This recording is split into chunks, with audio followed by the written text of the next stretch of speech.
ఒక వీడియో తీయాలంటే ఎంత కష్టం ఉంటుందో అది ఒకరు తీసే వాళ్ళకి తెలుస్తుంది. వితౌట్ కెమెరా ట్రైప్యాడ్ ఉపయోగించి తీయాలంటే చాలా కష్టంగా ఉంటుంది. సెట్టింగ్ చేయడం కోసం చెట్లనక పుట్లనక తిరిగి అన్నీ తెచ్చి సెట్ చేయాలి. ఫస్ట్ ఒక 4 బ్లౌజెస్ తీసుకొని ఉయ్యాల సెట్ చేశాను. తర్వాత ట్రీ సెట్ చేశాను.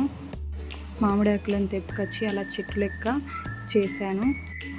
తర్వాత నెక్స్ట్ ట్రీకే మామిడి పండ్లు ఉన్నట్టు సెట్ చేసి తర్వాత పాపను పెట్టి తీసాను ఇలా ఫొటోస్. అలాగే గ్రాస్ అండ్ పూలతో ఇలా సెట్టింగ్ చేసి పాపను తీసుకొచ్చి కూర్చోబెట్టాను. పాప ఏం చేస్తుందో అని చాలా భయంగా ఉంది.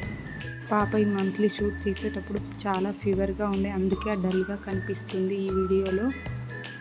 లేకపోతే చాలా యాక్టివ్గా ఉంటుంది మా పాప. చెల్లి డల్గా ఉందని అక్క నవ్వించడానికి చాలా ట్రై చేసింది. చిట్టి చిలకమ్మ, అమ్మ కొట్టిందా అని ఇలా పాటలు పాడుతూ చివరికి నవ్వించింది తన చెల్లిని. ఇప్పటి వరకు చైత్రి పాప ఈ ట్రీని చూడనట్టు ఉంది, తీసుకొని ఇలా ఆటలాడుతూ ఉంది. ప్లీజ్ సబ్స్క్రైబ్ చేయొచ్చు కదా.